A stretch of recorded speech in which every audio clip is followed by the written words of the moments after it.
ওনারা বলতেছে আমার সাথে মানে ইয়াও করতে চাবে। তো আমি বলছি স্যার এটা তো মানে কোনো দিক দিয়ে আসে না, কারণ আমি একটা ছেলে, আপনারা ছেলে, তো আপনাকে আমি স্যার এবং বড় ভাই হিসাবে যে জায়গায় আমার নিজের বড় ভাই নেই, আমি ওনাদেরকে অনেক মানে বোঝানোর চেষ্টা করছি। তো ওনারা কি করছে, ব্যাচেলর তো, মানে আমার যে স্যার মানে রাজ ভাই, উনি হচ্ছে কি আমার হাতগুলো বাঁধছে, বানার পর পা গুলো তো আর বাঁধারও দরকার নেই, অত ব্যয় করারও দরকার নেই। তো হাতগুলো বাঁচছে আর উনি মুখে চাপ দিয়ে ধরে রাখছে। তো এখনো ওনার হাতে মানে দাগ ছিল। তো ওনারা মানে আমি বাবাকে বলতে পারি নাই মানে বলার কারণটা হচ্ছে গিয়ে ওনারা হচ্ছে গিয়ে ফোনে মানে হুম। ভিডিও ধারণ করে যে আমাকে ব্ল্যাকমেল করেছে। তো ও মানে তোমার সঙ্গে এই নির্যাতন করছে এবং সেটার ভিডিও হ্যাঁ ধারণ হ্যাঁ, করছে? ওই যে আমাদের স্যার প্রথম, তো ওই স্যারে আমার সাথে আমার এত পরিমাণ মানে ইনফ্লুয়েন্স হয়েছে, মানে টোটালি হচ্ছে কি আমি তো ছেলে, ইস। তো মেয়ে না। চারদিকে অনেক অদ্ভুত অপকর্মের কথা আমরা শুনি, এমন সব কথা যেগুলো একটা বাচ্চার সাথে, একটা মানুষের সাথে হওয়া উচিত না, কিন্তু এই সম্প্রতি নাড়া পড়ছে কেমন যেন, নাড়া পড়ছে যে কেউ, সারা জীবন আমরা সবাই সহ্য করে গেছি, আমাদের সাথে যা যা হয়েছে আমরা কোনোদিন প্রকাশ করি নাই, মুখ বন্ধ করে কান্না করছে, কিন্তু এই শরীফ শরীফার গল্পটা আসার পর থেকে এখন সবাই মুখ খুলতেছে, যার জি সাথে ভাই। যা হয়েছে বলতেছে, যে ছেলেটা গ্রামে ছিল, যে ছেলেটা শহরে ছিল, প্রত্যেকের সঙ্গে নানান ঘটনাগুলো ঘটছে। এবং জি আজকে তুমি ভাই। যেটা বলতে এসছো, একই রকম একটা ব্যাপার যে তোমার সাথে কি ঘটছে, আমি চাই খুব স্পষ্ট করে বলো যেন সাধারণ মানুষ শোনে, বোঝে, সতর্ক হতে পারে। শুরু করো, একদম শুরু থেকে বলো তুমি। ফার্স্ট টাইম ভাইয়া আমি হচ্ছে গিয়া মানে আমার বেড়ে ওঠা হচ্ছে গিয়া আমার জেলা শহরে। তো আমি হচ্ছে গিয়া ক্লাস 6, 2016 সালের কথা। তখন আমার এক সিনিয়র বড় ভাই, উনি মানে সিনিয়র, উনি আবার টিচার ছিল আমার। তো ওনার কাছে আমার ফ্যামিলি মানে প্রাইভেট পড়তে দিছে। তো নর্মালি হচ্ছে গিয়ে উনি 2016 থেকে ওনার কাছে আমি প্রাইভেট পড়া। তো 2019-এর মাঝামাঝি কোভিড আসার মানে আগ মুহূর্তে, হুম। তখন মানে ওনার হচ্ছে গিয়া মানে একদিন হচ্ছে গিয়া মানে গ্রীষ্মের দিন, তো বর্ষার সিজন, উনি রাত্রে মানে কোচিং নিয়ে নিছে টাইমটা। তখন আমি ক্লাস 10-এ পরীক্ষা দিব শেষে, তো তার জন্য রাত্রে আমাকে কোচিং নিয়ে নিছে। তো আমার ফ্যামিলি হচ্ছে গিয়া ধার্মিক ফ্যামিলি, এমনি হাজি ধরতে গেলে। তো টোটালি ওরা হচ্ছে গিয়া মানে কোথাও আমাকে বাইরে যেতে দেয় না, হুম। মানে কোচিং প্রাইভেট অন্যান্য বিষয় ছাড়া বাইরে কোথাও যেতে দেয় না। তো ওই দিন হচ্ছে গিয়ে রাত্রে কোচিং এবং মানে প্রাইভেট শেষে প্রচন্ড ঝড় বৃষ্টি। তো ঝড় বৃষ্টি থাকার কারণে মানে বাবা বলতেছে, মানে তখন আমার ফোন ছিল না, আমি ফোন ইউজ করতাম না। বয়স কত তখন তোমার? তখন আমার হচ্ছে গিয়ে 17+, ওকে। 18 এখনো হয় নাই। ওকে। তো তখন হচ্ছে গিয়া ওই ভাইয়ার নাম হচ্ছে গিয়া রাজ। তো হুম। টোটালি ওনাকে আমি স্যার বলেই ডাকতাম। তো ওই স্যারে বলতেছে আমার আব্বুকে ফোন দিছে, মানে আমার আব্বু ফোন দিছে স্যারের কাছে। স্যার স্যার আব্বুকে বলতেছে যে আঙ্কেল, তো এত রাত হয়ে গেছে, তো ঝড় বৃষ্টি, এখন কি করা যায়। আমার আব্বু বলছে যে আপনার এখানে তো যদি ব্যবস্থা থাকে তাহলে রাত্রে থেকে দাও, সকালে ওকে বাসায় পাঠিয়ে দেন, কোচিং চলে যাবে, হুম। চলে আসবে। তো আমি মানে বুঝি নাই, আমি বলছি বাবা যখন বলছে তাহলে রাতটা থেকে যাই, স্যারের সাথে থাকলাম। তো তুমি কি তোমার জেলার নাম, স্কুলের নাম বলতে চাও? না, ওটা অনেক জড়িয়ে আছে। তো ওকে। আমার আমি বিভাগটা বলতে পারি, আমার বলো। বিভাগ হচ্ছে গিয়ে ময়মনসিংহ বিভাগ। তো ওকে। ওর পার্শ্ববর্তী একটা জেলা প্রশাসনিক, ময়মনসিংহের একটা প্রশাসনিক জেলা। ওকে। তো ওই স্কুলটা হচ্ছে গিয়ে একটা সুনামধন্য স্কুল, মানে সরকারি এবং পুরাতন স্কুল। তো ওই স্কুলের মানে আমি হচ্ছে গিয়ে ওই স্কুলের স্টুডেন্ট, আর স্যার হচ্ছে গিয়া আমাদের যে ময়মনসিংহ এগ্রিকালচার ইউনিভার্সিটি থেকে স্টুডেন্ট ছিল তখন, হুম। রানিং ফাইনাল ইয়ারে ছিল অনার্স। হুম। তো হচ্ছে ভাইয়া মানে রাত্রে ছিলাম। তো ঝড় বৃষ্টির রাত, ওনার হচ্ছে গিয়ে ব্যাচেলর একটা মানে পজিশনে থাকতো, মানে 4-5 জন বন্ধু মিলে হুম। একটা বাসা ভাড়া নিয়ে থাকতো, একটা সিঙ্গেল রুমে। ওরা মানে কোচিং করাইতো, আমাদের প্রাইভেট পড়াইতো, অনেক ছেলে মেয়ে ছিল, আমাদের ফ্রেন্ড সার্কেল ছিল, সিনিয়র জুনিয়র অনেক ছিল। তো রাত্রে ওনার হচ্ছে গিয়া মানে 9টার দিকে আমাদের প্রাইভেট শেষ হয়েছে। হওয়ার পর ওনার ঝড় বৃষ্টি শুরু হয়েছে, 10:30টার দিকে বাসায় রইলাম। তো ওই ভাইয়া বলতেছে খাওয়া দাওয়া করার জন্য, খাওয়া দাওয়া করলাম। তো উনি কি করছে, ওনার এক ফ্রেন্ডকে বলছে যে মানে ওনাদের মানে ব্যাচেলার মেস, তো রান্না বাড়া অনেক সময় কাজের মহিলাদের হয়। বলছে মানে কোনো সামনের হোটেল থেকে অথবা ভালো কোনো থেকে মানে খাবার নিয়ে আসলে। তো ওনারা খাবার নিয়ে আসছে ওইখানে, মানে আমি তো তখন জানি না, মানে খাবারটা যখন কাচ্ছি তারপরের থেকে মানে একটু মানে ওনাদের মধ্যে একটু পরিবর্তনশীল দেখা যাচ্ছে। উনাদের মানে আরো কয়েকজন একসাথে? হ্যাঁ, মানে আমি ফার্স্টই তো বলছি ওনার কয়জন ব্যাচেলার থাকতো, কয়জন ছিল তখন মানে ওরা? 6 জন। 6 জন ছিল। 6 জনের মধ্যে এক ভাইয়া চলে গেছিল, 5 জন ছিল। ওকে। তো ওই ভাইয়া বলতেছে আমি চলে যাব, মানে আমি এখানে এই মানে থাকবো না। আমি মনে করছি হয়তো সম্ভবত উনি এখানে থাকবে না রাতটা। তো আমি জানি না যে ওই বিষয়টার জন্য মানে উনি চলে যাবে, হয়তো উনি ওটাকে সাপোর্ট করে নাই তাই বলছে যে চলে যাব। তো ওনারা 4 জন ছিল।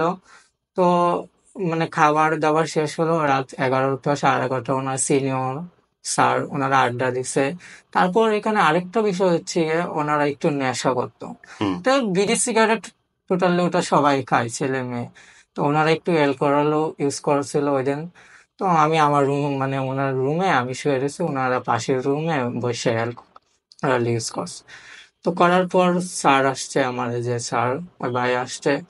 আসার পর আমাকে মানে প্রথম মানে শোয়ার মতন ভালো অবস্থায়, তারপর বলতেছে যে তোমাকে তো মানে আমার অনেক ভালো লাগে। আমি বলছি কেন স্যার, মানে টোটাল স্টুডেন্ট হিসাবে হয়তো।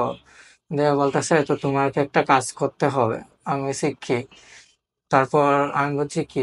দাঁড়াও 1 মিনিট আমি আসতেছি। তো উনি দরজা খুললে বাইরে থেকে লক করে ওনার ফ্রেন্ডদেরকে নিয়ে মানে একসাথে আসছে। হুম।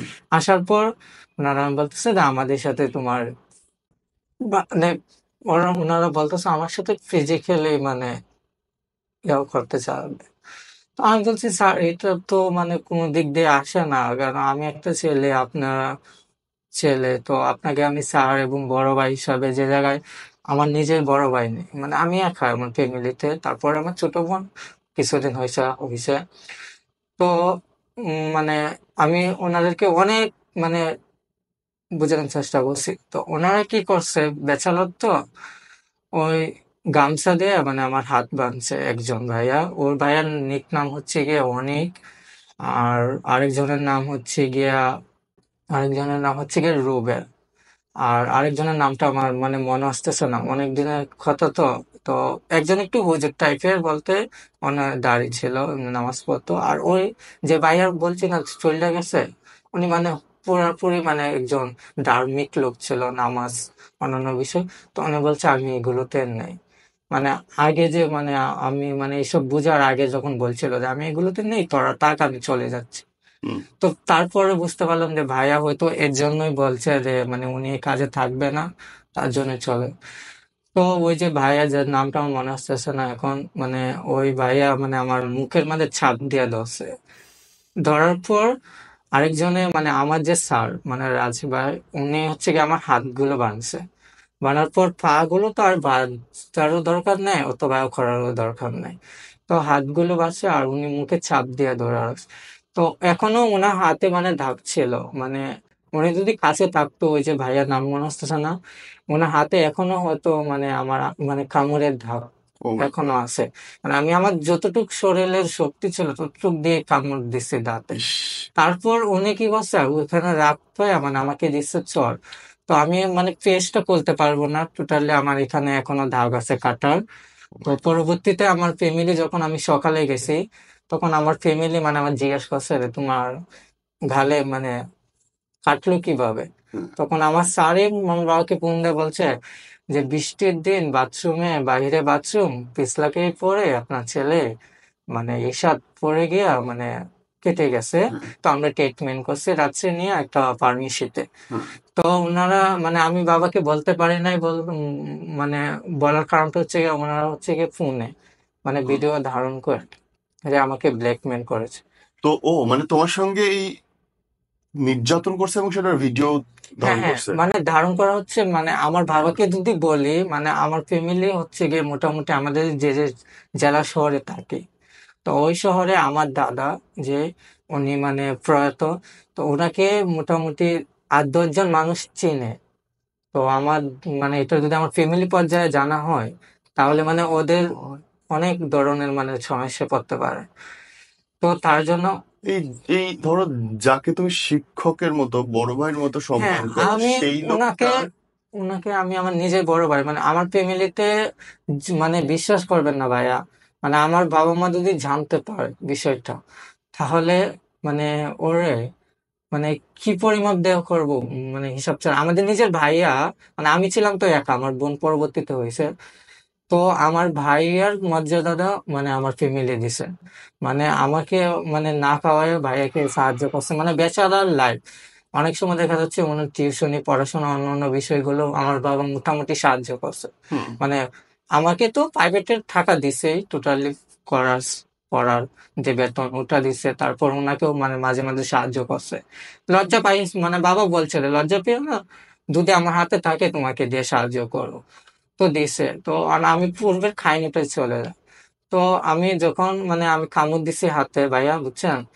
তো ও আমাকে জোরে মানে থাপড়া দিছে, তারপর দেওয়ালের মধ্যে টিসকায়া মানে টেবিলের কোনায় মানে আমার গাল, অন্য ফেসের জন্য আমি দেখাতে পারতেছি না টোটালি, হুম। এদিকে মানে দাঁতের হুম। মাড়ির সাইড দিয়ে মানে কেটে গেছে। আহা।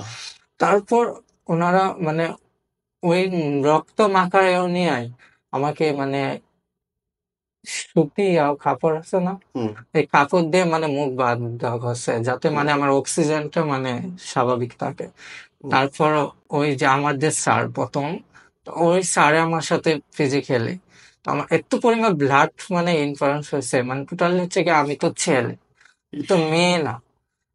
আমার তো আর মানে বাহিক্য বিষয়টা নাই, যেটা মানে একটা ফিজিক্যালি যে সম্পর্কে ধারণা যে মানে জিনিসটা থাকে।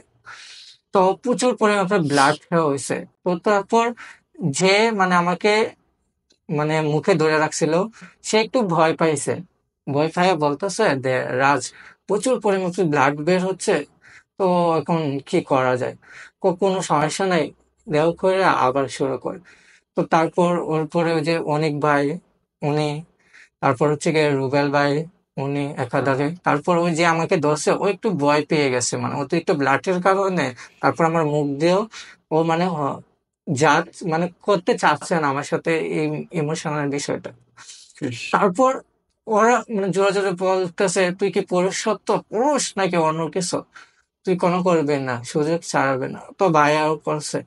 তারপর ওনারা মানে কি বলবো, ওই রাত্রে আমার সাথে মানে শিয়াল কুকুরেও হয়তো মানুষকে চিবিয়ে কম খায়, তো ওরা ওইভাবেই খাইছে। আমার শরীরে এখনো কোমরে ব্যাক সাইডে অনেক দাগ আছে, কামড়ের দাগ, হাতের দাগ, আমার গলার এই পাশ দিয়েও আছে। টোটালি তো ক্যামেরাতে দেখা যাবে না, হ্যাঁ, মানে দেখা মিলিয়ন যাচ্ছে। হয়ে গেছে। হ্যাঁ। তো ওই জায়গাগুলোতেও মানে ইস। যেভাবে করার সেভাবে মানে তৈরি করছে। তো মানে ওই আমাদের স্যার উনি আমার সাথে টোটালি মানে ইউজ করছে 2 বার, আর ওই যে রুবেল ভাই উনি করছে 2 বার, আর বাকি দুইজন মানে একবারই করার পর আর করে নাই। অনেক ভাই আর হচ্ছে গিয়ে ওই যে আমাকে মুখে ধরছিল, নামটা মনে আসতেছে না, একবার করার পর আর করে নাই। মানে উনি প্রথম থেকে ভয় পাইছে। তো আমার স্যার আমাকে মানে ওনারা হচ্ছে গিয়ে মানে এখন তো বাজারে অনেক ধরনের ওষুধ পাওয়া যায় যে টাইমলি মানে সম্পর্ক বজায় থাকার জন্য। আচ্ছা। তো ওনারা হচ্ছে গিয়ে ওই ধরনের ট্যাবলেট ইউজ করে তারপর যতক্ষণ সময় দরকার ততটুকুই মানে করছে। কিন্তু আমার ওই জায়গাটাতেই মানে আমি সমাজের কাছে একটা বিষয় এই যে আমাদের মতন লোক, মানে আমি জানি বর্তমান সময়টা হচ্ছে গিয়ে শরীফ থেকে শরীফা একটা বইয়ের মধ্যে প্রকাশ হয়েছে। ওটা এক দৃষ্টিতে, ইসলামের দৃষ্টিতে হয়তো ওটা মানে ব্যবহারযোগ্য নয়, কিন্তু আমাদের মতন সমাজে যারা আছে সবাই কিন্তু সমকামিতা আর গেটাকে সাপোর্ট করে না। কেউ করে না, আমিও করি না। হয়তো কেউ, হয়তো ফ্যামিলির মাধ্যমে, ফ্যামিলির মাধ্যমে বলতে গেলে আমি বলতে পারি মানে আমি আমি আমার তোমার কি লাইফটাকে, দোষ ছিল তোমার উপরে যে আজকে নির্যাতন হলো রীতিমতো? এটা এটা তো আমার উপরে দোষ নাই, মানে আমি এমনও কিছু মানে আমাদের আমি যে মানে আমার হয়তো আল্লাহ তাআলা আমাকে সব কিছু গঠন পুরুষত্ব দেয়া তৈরি করেছে। সঠিক। হয়তো আমার বয়সটা একটু নর্মালি হয়তো মেয়েলি টাইপ দিয়ে দিছে, অথবা আমার হার্টে একটু প্রবলেম দিতে পারে দেয়া, তুমি হাঁটতে তুমি গেলে। চিকন মানুষ, এই জন্য তোমাকে ব্যাকা লাগে। হ্যাঁ, আমাকে চিকন না, অনেক সময় ভাইয়া মোটা মানুষের ক্ষেত্রেও মানে হাঁটা অনেকে একটু হয়তো হালকা মেয়েলি কোমরটা একটু ঝাঁকড়া খায়, হুম। হয়তো বয়সটাও থাকে, কিন্তু সবাই কিন্তু এগুলো সাপোর্ট করে না ইসলামের রাইট। দৃষ্টিতে। সঠিক। তো অনেকে হয়তো করে, পরে বলতে আমি ওটারও কারণ মানে অনুসন্ধান করি, মানে মূলত আমার সাথে ওই দুর্ঘটনা হওয়ার পর থেকে আমি মানে আমার যে লেভেলের, মানে হুম, আমার মতন যাদের আল্লাহ তাআলা একটু হালকা স্কুটি দিয়ে তৈরি করছে, যেমন গলা সরটা, হুম। একটু হয়তো চাই এটা তো চড়াটা। মানুষের সৌন্দর্য, আল্লাহ যাকে যেভাবে তৈরি হ্যাঁ, করবেন। এটা তো মানুষ মানে করে না। তো তাদের কাছ থেকে আমি শুনলাম, মানে একটা ছেলে, ওর বাড়ি হচ্ছে কি তোমার এই ফিনিশ। যে এই তো ঘটনা আসছে, তোমার এই যে ঘটনাগুলো ঘটলো তারপরে কি তুমি কারো কাছে আজ পর্যন্ত বলো নাই এরা? না তোমার মা আমি, বাবা কি কোনোদিন বলার সাহস হয় নাই? মানে আমি এই মানে আসতেছি এই বিষয়টাতে, মানে আমি বাসায় গেলাম, আমি তো ফার্স্টেই বলছিলাম যে আমার মুখে মানে কাটছে ওনাদের, এটা তো ওরা বলছে যে পড়ে গিয়ে কাটছে। হ্যাঁ মানে বাবাকে ফোন দিয়ে আগে বলছে যে আঙ্কেল মানে পড়ে গিয়ে ওয়াশরুম বাইরে ছিল, বৃষ্টির দিন হয়েছে, পিছলাকে পড়ে মানে দাঁতে আঘাত পাইছে মুখে। হুম। তো তারপর আমার বাবা বলছে আচ্ছা ঠিক আছে, কিন্তু আমার বাবাকে বলতে পারি না, কারণটা হচ্ছে কি আমার বাবা হচ্ছে অনেক রাগে, মানে টোটালি, মানে আমি যদি বলি সর্বপ্রথম আমার ফ্যামিলি ভেঙে পড়বে। আর তার থেকে বড় হচ্ছে কি ওরা আমাকে ব্যাকমেন করে, মানে মোবাইলে ওরা ভিডিও ধারণ করে রাখছে, মানে ওই ভাইয়া। এই জায়গায় তুমি সহ সারা বাংলাদেশ, সারা পৃথিবীতে যারা দেখছে সবাইকে বলি ভাই, যে কেউ যদি কোনোদিন আপনার আহ, অগোচরে আপনার অসম্মতিতে ভিডিও ধারণ করে এবং সেটাকে প্রচার করে দেবে বলে বলে, তাহলে আপনি সোজা সেই যে কথাবার্তা বলতেছে সেটা রেকর্ড রাখেন, স্ন্যাপশট রাখেন এবং সেটা নিয়ে পুলিশের কাছে যান। যদি সেটা প্রমাণ হয় যে সে সত্যি বলেছে তার মোবাইলে বা তার ইয়ে থেকে, তাহলে ওই লোকের ফাঁসির আদেশ হবে এবং যাবজ্জীবন হবে পর্নোগ্রাফি ছড়ানোর দায়ে। সুতরাং এটা কখনোই, এই যে ও যেমন করে সারা জীবন নিজের ভেতরে রাখছে, এটা রাখবেন না। কেউ যদি হুমকি দেয় তাহলে সে বিপদে পড়ছে, এটা মনে রাখেন। কেউ আপনাকে যদি হুমকি দেয়, রিপিট, তাহলে বিপদে সে পড়বে, আর আপনি তো ভিকটিম। আপনি বিপদে পড়বেন না, বরং আপনি ন্যায় বিচার পাবেন। বলুন। তো আমার বাবাকে মানে আমি ওই দিনের এটা করার পর থেকে মানে আমি টোটালি যেতে চাই না, আমার এক্সাম চলে আসতেছে, হুম। Final exam. ওই শয়তানের কাছে আর পড়তে যাবে কিসের? মানে আমার ফ্যামিলি, আমার বাবা আমাকে মানে এখন বলি ওটা হচ্ছে কি বাবা আমাকে শাসন করছে, কেননা বর্তমান মানে অনেক ফুলাফান আছে যারা মানে পরীক্ষার টাইমে একটু কোচিং প্রাইভেটে যেতে চায় না, হুম। স্যারেরা হয়তো পড়ার একটু প্রেশার দেয়, তো ওই বয়ে তো আমি যেতে চাই নাই, মানে 3 দিন একটানা যাই নাই, আমি স্কুলেও যাই নাই, ইয়েতেও যাই নাই। তো মাকে বলছে, মা বলতেছে পরে ব্যথা পাইছে দাঁতের ব্যথায়, এর জন্য হয়তো যাচ্ছে না। আচ্ছা না যাক স্কুলে, আর প্রাইভেটে পরবর্তীতে মানে চলে যাবে। হুম। তো দেখা যাচ্ছে আমি স্কুলে 4 দিন পরে মানে যাওয়া হয়েছে, কিন্তু আমি ওই প্রাইভেটে যাই না, মানে 10 দিন হয়ে গেছে তখন। ওটা আবার বাবার কাছে ফোন দিছে আমাকে, আহ, বলতেছে যে এইসব শয়তান কেন বেটা। প্রাইভেটে আসে না। তো বাবা বলছে আমি তো জানি না, ও তো স্কুলে যায়, মানে আমার স্কুল টাইম শেষে, মানে আমাদের ডে শিফট ছিল, আমাদের স্কুলটা হচ্ছে গিয়ে মর্নিং এবং ডে, মর্নিং এ ছিল মেয়ে আর ছেলেদের ছিল ডে তে। তো আমাদের 5টায় ছুটি হতো, তারপর ওই স্যারের কাছে প্রাইভেট পড়তে যেত। তো ফোন দিছে, বাবা বলতেছে আমি তো জানি না, আচ্ছা আজকে বাসায় যে। তো আমাকে জিজ্ঞেস করছে তুমি কেন প্রাইভেটে যাও না, আমি বলছি এমনি যাবো না বাবা। কেন যাবা না, আমি সে এমনি তো, মানে বাবা মা তো প্রত্যেকটা পুরো সন্তানই চায় ভবিষ্যৎটা তাদের মানে সামনের দিকগুলো যাতে উজ্জ্বল হয়। তো বাবা আমাকে অনেক বকাঝকা করছে, বিশেষ করে আম্মুকে প্রচুর প্রচন্ড পরিমাণ বকাঝকা করছে। মানে প্রত্যেকটা ফ্যামিলিতেই মানে এটা হয়, মানে মধ্যবিত্ত হোক শিক্ষিত কিন্তু হোক, ওরা যদি জানতো তাহলে তো ওরা তোমার উপরে বকাঝকা করে না। না প্রত্যেকটা ফ্যামিলিতে কিন্তু মধ্য হোক মানে শিক্ষিত হোক, সবাই চায় সব, সন্তান পড়ালেখা হ্যাঁ করুক। প্রত্যেকটা মানে বাবা কিন্তু মানে তার সন্তানের মানে যতগুলো বিচার কিন্তু মার উপরে ঢালে, হুম। মানে মাকে মানে কথা দোষী শোনায়, করার চেষ্টা করে। দোষী করে। তো আমার মাকে দোষী করেছে, আমার মা বলতেছে যে এমন পোলা জন্ম দিলাম, এমন পাল্টে যাচ্ছে না, দাঁড়া কত বড় হয়েছে এখন, তার জন্য আমার বকাচকা শুনতে হয়, মানে করতে হয়। তারপর ওই দিন বলছে যে কালকে না গেলে আর পড়াশোনায় করাবো না, মানে এটা ফ্যামিলি সবাই বলে রিক্সা চালাতে দিবে অন্যান্য বিষয়। তো আমি ওই দিনও যাই নাই বল। তারপরে বাবা এসে রাতে আমাকে মানে পিটাইছে, হুম। মানে পিটাইছে সে শাসনের জন্য যাওয়া হয় না। তারপর মানে আমার বাধ্য হয়ে প্রায় আমি 1-1.5 মাস মানে ওই যে আমার এক্সাম পর্যন্ত আমি পড়াশোনা, তো পড়াশোনার ক্ষেত্রেও আমি দেখা গেছে স্যারের ওখানে অমনোযোগী। তো ওটা আমার এক ভাই মানে মামাতো ভাই, সে হচ্ছে গিয়ে আমার নিজের আপন ভাইয়ের মতনই। তো সে আমাকে লক্ষ্য করলো বিষয়টা, হুম। যে মানে ওর তো হচ্ছে রে। পড়াশোনায় মানে না ওই জিনিসটা বোঝা নাই, হুম। মানে আমি তো পড়াশোনা একটু মানে অমনোযোগী, ও আমার বাসাতে ছিল দেখে আমি মানে একটু মানে বই নিয়ে বসে থাকি, একটু মানে কি একটা ভাবি নীরবতা হয় বসে বসে। তো ওইটা আমাকে বলছে তোর কি প্রবলেম, মানে হুম। ঝামেলাটা কি তোর, কি মানে এক্সামে পড়া এখনো কমপ্লিট হয় নাই না অন্য কেউ কোনো ঝামেলা? হুম। আমি সে এক্সামে পড়া কমপ্লিট মোটামুটি, কিন্তু আমার ওইখানে ভালো লাগে না প্রাইভেট হুম। পড়তে। মানে আমি বুঝি না পড়। তো আমার ওই ভাইয়ের আবার একটা বিষয় হচ্ছে গিয়ে, আমার ভাইয়ের কথা আবার আমার বাবা শোনে। তো আমার বাবার কাছে বলছে যে ফুফাজান ও তো মানে ওইখানে বুঝে না পাইবে। হুম তো না বুঝার পর বাবাকে বলছে, বাবা বলছে এখন তো এক্সাম চলে এসেছে, এখন কি করার, আচ্ছা ঠিক আছে তাহলে আমি দেখছি পরবর্তীতে প্রাইভেট অন্য কোথাও বার করা যায় নাকি।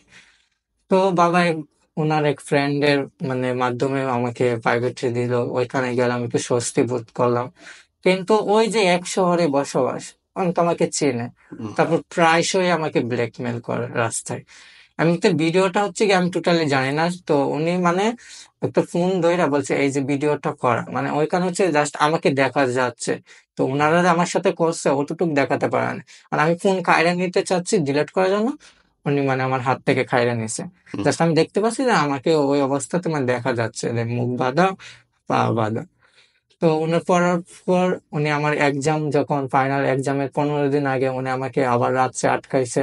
তা বলতেছে করা, এখন আমি তোমার বাবার কাছে বিচার দেব, তুমি ছেলেদের সাথে আড্ডা দাও, বাহিরের বিষয় নিয়ে কাজ করো, আমি এই জন্য তোমাকে শাসন করছি দেখে মূলত তুমি আমার প্রাইভেটে আসো না। হুম তো এই কথা বললে আমি তো মানে ভাবা যে মানে পছন্দের আগে যদি এই কথা শুনে, তাহলে আমাকে তো বাড়ি ছাড়া করবে, এবং কেটে তো নদীতে ভাসাবে। আবার সব থেকে বেশি চাপ পড়বে আমার মার উপর। হুম তো ওই চিন্তা করে মানে আমি ওই দিন চলে আসছি। তো উনি আমাকে টাইম দিছে যে কালকে ওই টাইমের শেষে মানে ওনার সাথে দেখা করার জন্য। হুম মানে আমাদের এখানে একটা বকুলতলা আছে, হুম শিল্পকলা একাডেমি সাইট।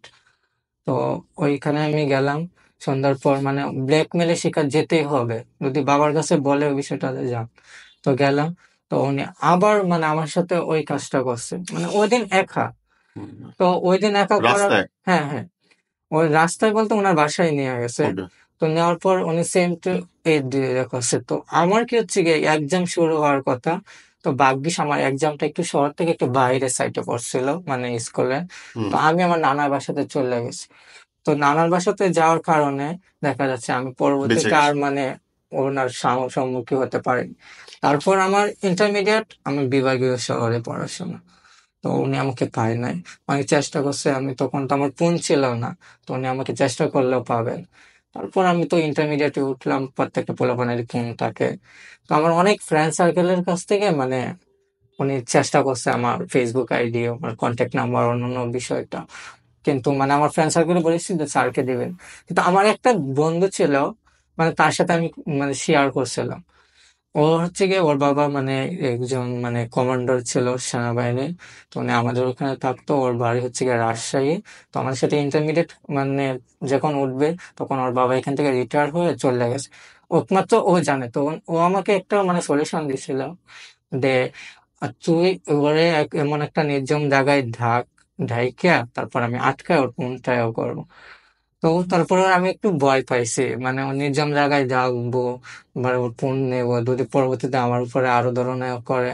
ওর বাবা সরকারি চাকরিজীবী, ওকে পাবে না, কিন্তু আমাকেও তো পরবর্তীতে ব্ল্যাকমেল করবে, বিষয়টা নিয়ে অনেক সময় করে। তো ওটা আর করা হয় নাই। তো ওই ফোনে ওনার কি ভিডিও আছে না ডিলিট করছে তা জানি না, হয়তো নাই। তারপরে উনি আমার বাসা চিনে, তারপরে আর যায় না। কিন্তু আমি যখন ইন্টারমিডিয়েট পরে একদিন দেখা হয়েছিল, তারপরে আমি বলছি আপনি যদি বেশি তেড়িবেড়ি করেন, তাহলে আমি কিন্তু লোক দেখিয়ে বলবো যে আপনি হ্যারাসমেন্ট করতেছেন আমাকে। মানে আমাদের মাঝখানে একটা স্বর্ণ কিশোর রে একটা ম্যামের নামটা আমার মনে আসতেছে না, উনি একটা মানে মেয়েদের নিয়ে কাজ করে। তো ওনার একদিন একটা ভিডিও দেখলাম। তো ভিডিও দেখে আমার মানে ভিতরে একটু মানে সাহস আসছে। উনি বলছে ছেলে হোক মেয়ে হোক, বৃদ্ধ এবং বয়স্ক, যাদের সাথে কোনো ধরনের অ্যাটাক হয়, তাহলে মুখ খুলে থাকবেন না, রাইট। সমাজকে বলেন, সঠিক। অথবা রাস্তায় 5-10 জনকে শোনান। রাইট। তারপর আপনার কথাটা কি সঠিক আসে না না আসে ওটা অন্য ব্যাপার। তো ও যে অপমান হচ্ছে, তারপর আপনার পিছুটা এমনি ছাড়বে। তো উনি আমাকে মেন রুটে আটকাইছে যে আপনি যদি আমাকে করেন, আমি কিন্তু আপনাকে চিনি না। উম, না আমি কিন্তু পুরা লোক দেখে বলবো যে আমাকে ও হ্যারাসমেন্ট করছে, খারাপ ইঙ্গিত আমাকে মানে ইশারা বলতেছে। তো আমার হচ্ছে গিয়ে ভাইয়া মানে ওই আমার তো বিষয়টা হচ্ছে, তো আমার প্রত্যেকটা ফ্যামিলির কাছে মানে একটা বিষয়, সারা বাংলাদেশ না সারা বিশ্বে, যে আমাদের মতন যাদের সন্তান, তো আল্লাহ তাআলা সৃষ্টি করছে, ওনারা তো নিজেরা তৈরি করেন নাই। তো ওনাদের কাছে একটাই মানে আবেদন যে আমাদের মতন যাদের মানে ছেলে মেয়েরা ওনারা তো বুঝতে পারে, কেন বাবা মার পরে আমাদের জন্মস্থান। হুম। তো ওনারা তো জানে। তো ওনাদের কাছে আমার একটাই মিনতি এবং আবেদন, যে আপনাদের ছেলে মেয়েরাকে একটু কেয়ার রাখবেন মানে শিশু বয়সটাতে। যে ফ্যামিলিতে অনেক সময় ফ্যামিলিতেও অ্যাটাক হয়, যেমন চাচাতো ভাই, ফুফাতো ভাই, অনেক সময় নিজের চাচা থাকলে ইয়াং। কারণ বর্তমান সময়টা হচ্ছে গিয়ে মুঠোফোনের যুগ। কারণ হচ্ছে গিয়ে বিভিন্ন ধরনের পর্নোগ্রাফিক্স অন্যান্য বিষয়ে মানুষের ব্রেনটাকে মানে নষ্ট করে নষ্ট দেয়। করে ফেলে। এবং এ তখন থেকে বাঁচার জন্য অ্যাকচুয়ালি মা বাবার সাথে বন্ধুত্বপূর্ণ অবস্থান ছাড়া কোনো উপায় নেই। হ্যাঁ না, মা বাবা যদি বন্ধুত্বপূর্ণ হয় প্রত্যেক তাহলে গিয়েই হচ্ছে সমাধানটা না হইতে পারে। ভাইয়া, প্রত্যেকটা ফ্যামিলি কিন্তু বন্ধুত্বময় আচরণ থেকে একটু ভীত থাকে। যেমন অনেক ফ্যামিলিতে হয়তো মা হয়তো সন্তানের কাছে ফ্রেন্ড আকারে থাকে, কিন্তু বাবা তাকে অনেক হাইলো, মানে একটু প্রিন্সিপালের থেকে অনেক কড়া। অনেক ফ্যামিলি কিন্তু মুখ সহ্য সহ্য করে বলতে পারেন। তো আমি সেই সকল বাবা মাদের কাছে বলতেছি, আপনাদের সন্তানকে দেখে, যেমন আমি যখন প্রাইভেট কোচিং এ যেতে চাইতাম না, তখন আমার বাবা মা অতটুকু মানে বোঝে ব্রেনটা নাই আসে নাই যে যে কেন আমার ছেলে যাইতেছে। কেন যাচ্ছে না, ওই বিষয়টা একটু আমি খোঁজ নেই দেখি। রাইট। ফাইনাল পরীক্ষা, ওর ফাইনাল পরীক্ষার আগে কোচিং প্রাইভেট ছাড়বে না, আর আগে পড়াশোনা করছে ঠিক মতো, কেন কেন যাচ্ছে না। অথবা আমাদের চাচাতো মানে আমার ভাইয়ের ছেলে, মানে ধরেন চাচাতো ভাইয়ের কাছে হইলো, অত ফুফাতো ভাইয়ের কাছে হইলো, কেন তার ফুফাতো ভাইয়ের কাছে মিশতে চাচ্ছে না, তার সাথে কথা বলতে চাচ্ছে না, তার রাইট। চাচাতো ভাইয়ের সাথে কথা বলতে, রাইট। ওটা একটু আপনারা মানে নিজের দৃষ্টিতে একটু দেখার চেষ্টা করবেন। যদি দেখতে পারেন, আমি মনে করি না আমার মতন না, মানে এই পৃথিবীতে যাদের সাথে এরকম হয়েছে, তার এই অল্পের জন্য হলে রক্ষা পাবে। সঠিক। আর বিষয়টা হচ্ছে গিয়ে মানে আরেকটা বিষয়, আমাদের মানে ওই যে শরীর থেকে শরীফা হওয়াটা, ওটা কিন্তু সমাজ তৈরি করে। কেন তৈরি করে ভাইয়া, আমি আপনাকে বলি। আপনার এখানে আসার আগে হুম। মানে আমি বাস দিয়ে আসতেছি, মানে টোটালি, তো আমাকে জিজ্ঞেস করতেছে একটা মানে আঙ্কেল ভদ্রলোক, তো উনি বলতেছে কই যাবেন, আমি বলছি মোহাম্মদপুর। হুম। তারপর মানে আমার বয়সটা নর্মালি আমি ফার্স্টেই বলছি যে আল্লাহ তালা আমাকে আপনি স্বাভাবিক পুরুষে সবকিছুই দিছে, হয়তো বয়সটা একটু মেয়েলি টাইপের দিছে অন্য বিষয়। তো তারপরে বলতেছে যে তুমি কি কোনো ধরনের মানে প্রোগ্রামে ডান্স টান্স করো, নাচ টাচ, আমি বলছি না। হুম। মানে আমি বিষয়টা বুঝি না।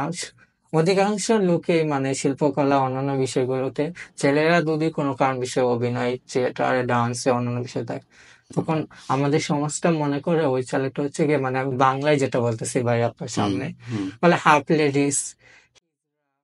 তারপর হচ্ছে গিয়া ওই ইয়াং বর্তমানে যেটা গিয়ে বের হয়েছে বলে, মানে দেখা যাচ্ছে আমি আমার ফ্যামিলির সাথে যাচ্ছি, তারপরেও কিছু ছেলে মেয়ে ছেলেরা আছে, ওরা বলে "গেরা যাচ্ছে, হাফ লেডিস রাইট। যাচ্ছে, গেরা যাচ্ছে"।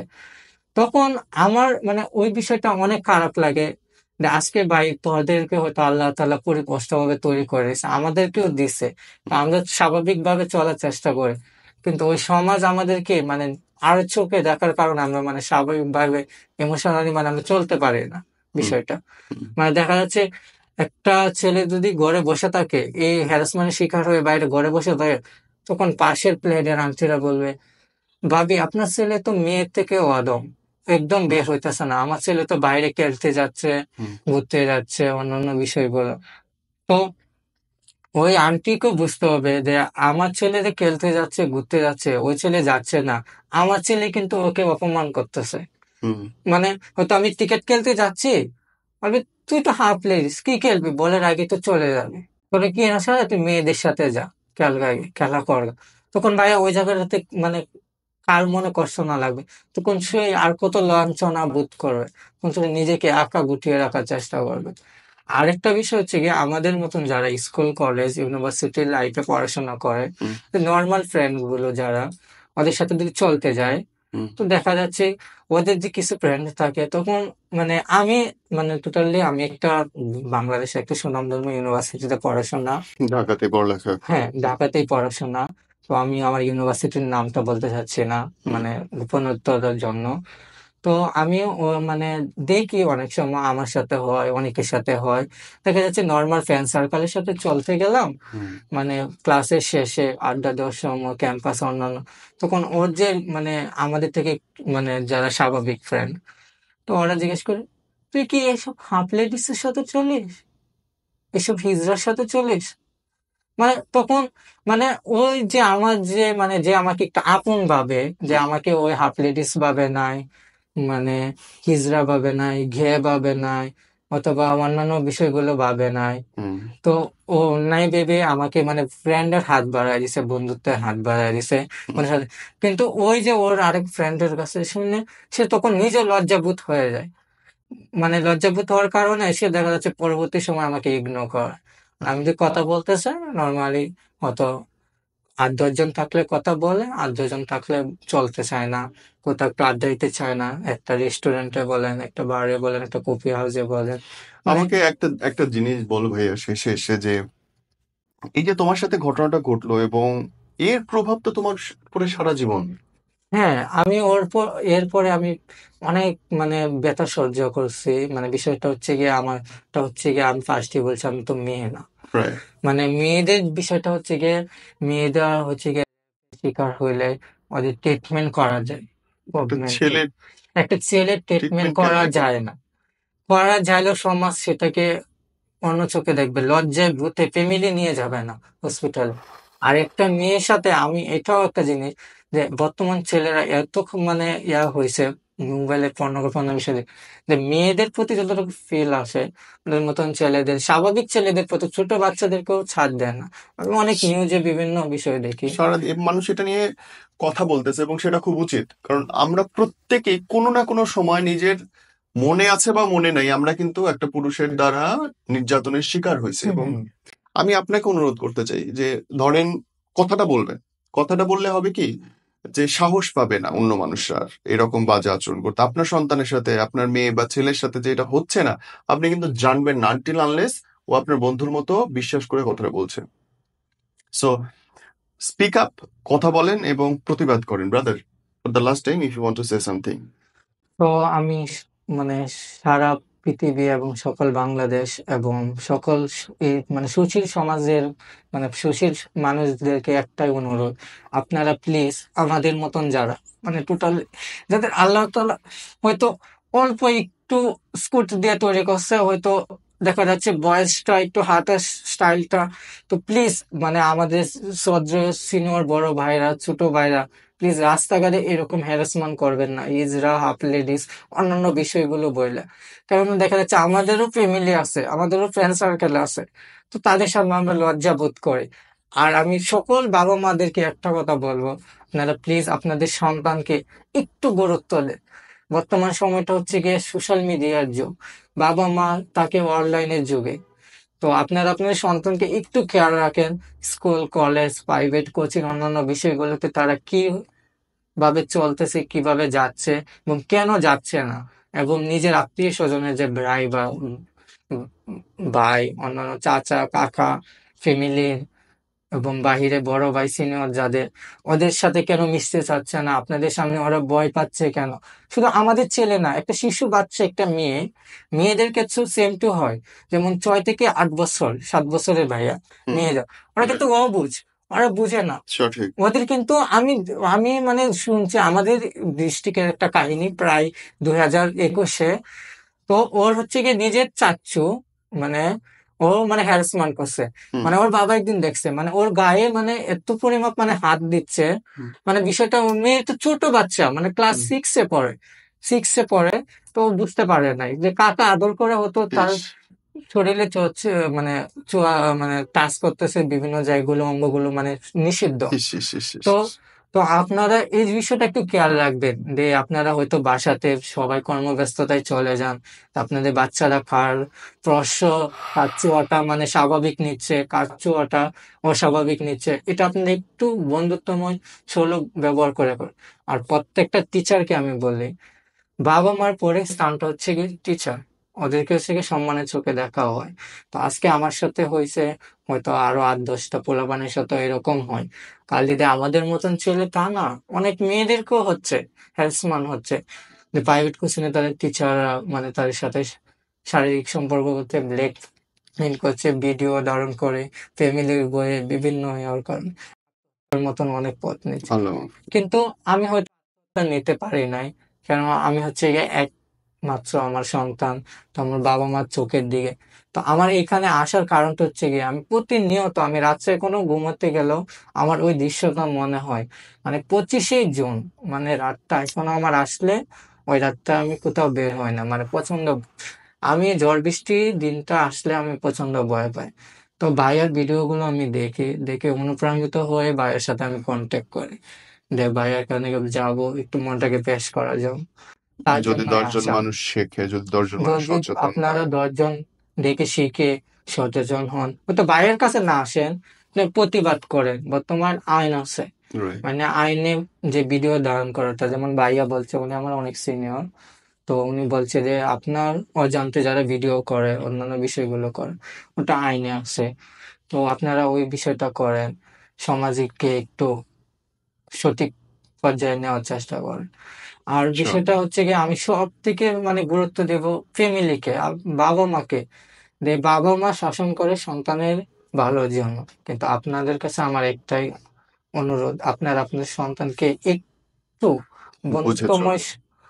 বন্ধুর মতন স্বাভাবিক আচরণ ব্যবহার করে ওদের মনের কষ্টগুলো বোঝার চেষ্টা করে, ওদের যে চোখের চাউনিটা, ভাষাটা, ওরা কি বলতে চাচ্ছে, মুখে কি বলে আর চোখে কি বলতেছে, ওটা একটু বোঝার চেষ্টা করে। আজকে হয়তো আমার বাবা মা মানে বুঝতে পারে নাই, কিন্তু আমি অনেকটা কষ্ট নিয়ে আজকে এই জায়গাতে আসলাম। আমার এক ফ্রেন্ডকে ছাড়া আর উপর আল্লাহ কেউ জানে না, আর আজকে আপনাদের সাথে শেয়ার করতেছি বিষয়টা। তো সেই হিসাবে আপনাদের কাছে একটা অনুরোধ, আপনারা প্লিজ আপনাদের সন্তানকে একটু গুরুত্ব দিন, ওরা কোথায় যাচ্ছে, অথবা কাদের স্পর্শ, কাদের ছোঁয়া, কাদের থেকে আড়াল হচ্ছে, ওই বিষয়টা একটু খেয়াল রাখেন। কেননা এই সমাজে কাউকে বিশ্বাস করা যায় না। যেমন একটা ছেলে, 18 বছরের ছেলের যতটুক মানে চাহিদাও থাকে, কোন বর্তমান সময়ে দেখি সাম্প্রতিক কিছুদিন আগের একটা কাহিনী, দুটি 2 থেকে 3 দিন আগে, নীলফামারী না কোথায় 60 বছরের একটা বৃদ্ধ উফ, উফ। শিশু বাচ্চাকে আমার ধর্ষণ মনে করছে। হয়েছে ওই লোকটার প্রকাশ্য ছয় যদি ফাঁসি বছরে দেওয়া যায় তো তো সবাইকে। 60 বছরের একটা বৃদ্ধ। তো আপনারা ওটাও দেখেন, অনেক অনেক দাদারা আছে যেমন নাতিদেরকে স্পর্শ করে। মানে বাজে ভাবে। আমি জানি না, আমার সাথে হয় না, আমি এটা বলতে চাইছি না। তো তারপর আমি দেখি ওরা কিন্তু বাজেভাবে দাদা নাতির আদরের ক্ষেত্রে ওরা বাজেভাবে টাচ করে, হয়তো ছেলেদের, মেয়েদের, ছোট বাচ্চাদের, মেয়ে যারা 4 বছর, 5 বছর, 6 বছর, ওদেরকে টাচ করে, বিভিন্ন জায়গায় কিস অন্যান্য বিষয়গুলো করে। কিন্তু আমরা তো হয়তো মজার ছলে ওটাকে বিশেষ করে নিয়ে নেই, দাদা আদর করতেছে, হয়তো কাকা আদর করতেছে, ভাই ব্যাড আদর টাচ করতেছে। গুড টাচ বোঝাইতে হবে। কিন্তু বিষয়টা বুঝতে হইব কোনটা আদর আর কোনটা হচ্ছে গিয়ে মানে খারাপ দৃষ্টির নোংরামি। ছোঁয়া। আর একটা বাচ্চা কিন্তু তখনই বিরক্ত হয়, আপনি যখন নোংরামির শীর্ষে চলে যান, তখন কিন্তু আপনার কাছে আসতে চাবেন। মানে দাদা বাচ্চা না। কোথায় যেতে চাচ্ছে না, হ্যাঁ, কেন যেতে চাচ্ছে না, মা বাবাদের এটা বোঝা উচিত। এনে ব্রাদার, থ্যাংক ইউ। আল্লাহ আপনাকে ভালো করুক। মানে আপনার মনের কষ্টটা দূর হয়ে যাক, এবং আপনার মাধ্যমে যদি একজন মানুষ উপকৃত হয়, নিশ্চয়ই সেই সোয়াব আপনি পাবেন। Thank you. আসসালামু আলাইকুম।